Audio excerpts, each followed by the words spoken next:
మన భారత రాజ్యాంగంలో ఒక ప్రత్యేకమైన ఆర్టికలుంది. అది న్యాయం కోసం మనం తట్టగల ఆఖరి తలుపు.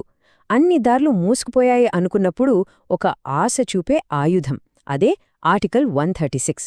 సో ఈరోజు మనం దీని గురించే పూర్తిగా తెలుసుకోబోతున్నాం. చూశారు కదా, ఈ ఒక్క మాట చాలు ఆర్టికల్ 136 పవర్ ఏంటో చెప్పడానికి. చట్టంలో దారి కనిపించినప్పుడు, న్యాయం జరగాల్సిందే అన్నప్పుడు సుప్రీంకోర్టు తలుపు తట్టడానికున్న ఆఖరి అవకాశం ఇదే.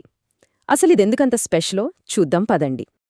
ఓకే, మొదటి సెక్షన్ న్యాయం కోసం చివరి ఆశ. అసలు దీనికి ఆ పేరెందుకొచ్చింది? దీన్ని స్పెషల్ లీవ్ టు అపీల్ అంటారు కదా. మరి మిగతా అపీళ్లకు దీనికి తేడా ఏంటి?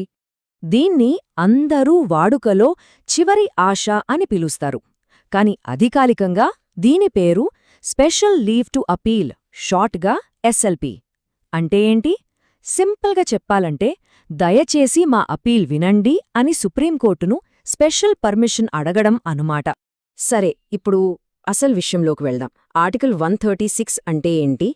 ఈ స్పెషల్ లీవ్ అనేది ఎలా పనిచేస్తుంది? దాని ప్రాసెస్ ఏంటి? దీని పరిధి చాలా చాలా పెద్దది.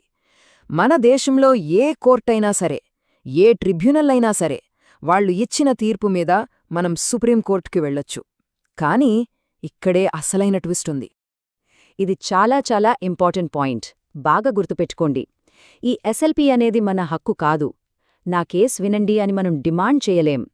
కేస్ వినాలా వద్దా అనేది కంప్లీట్గా సుప్రీంకోర్టు ఇష్టం. వాళ్ల విచక్షణపైనే ఆధారపడి ఉంటుంది. ప్రాసెస్ చాలా సింపుల్గా ఉంటుంది. ఫస్ట్ సుప్రీంకోర్టు మన కేస్ ఫైల్ చూస్తుంది. తర్వాత అసలు ఈ కేసులో మనం తలయిడాల్సినంత విషయం ఉందా అని ఆలోచిస్తుంది. ఉంది అనిపిస్తే అప్పుడు పర్మిషన్ ఇస్తుంది.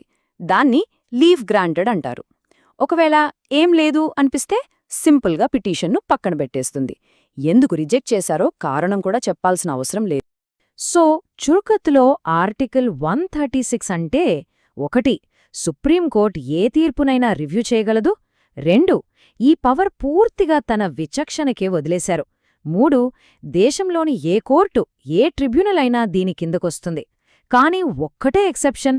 అదేంటంటే ఆర్మీ కోర్టులు, అంటే కోర్ట్ మార్షల్ ఇచ్చే తీర్పులకి మాత్రం ఇది వర్తించదు. ఇంత పెద్ద అధికారాన్ని, అది కోర్టు ఇష్టానికే వదిలేసేలా మన రాజ్యాంగ నిర్మాతలు ఎందుకు పెట్టారు? దీని వెనుక ఉన్న ఆలోచనేంటి? ఇప్పుడు చూద్దాం. దీని వెనుక మెయిన్గా 3 కారణాలున్నాయి. మొదటిది, కొన్నిసార్లు చాలా పెద్ద అన్యాయం జరిగిపోతుంది, కానీ చట్టంలో దాన్ని సరిదిద్దడానికి దారి ఉండదు. అలాంటి టైంలో దీన్ని వాడతారు. రెండోది, ప్రతి సిచ్యువేషన్ని ఊహించి ఏ చట్టాన్ని రాయలేం కదా, సో అలాంటి గ్యాప్స్ని ఫిల్ చేయడానికి. ఇక మూడోది చాలా ముఖ్యమైనది. సుప్రీంకోర్టు అంటే కేవలం చట్టం చదివి చెప్పేది కాదు, న్యాయానికి ఆఖరి రక్షకుడు అని చెప్పడానికి. సరే, మరియే ఈ పవర్ని సుప్రీంకోర్టు ఎప్పుడు వాడుతుంది? ఎలాంటి కేసులని యాక్సెప్ట్ చేస్తుంది, ఎలాంటి వాటిని చెయ్యదు? ఇది చాలామందికి వచ్చే డౌట్.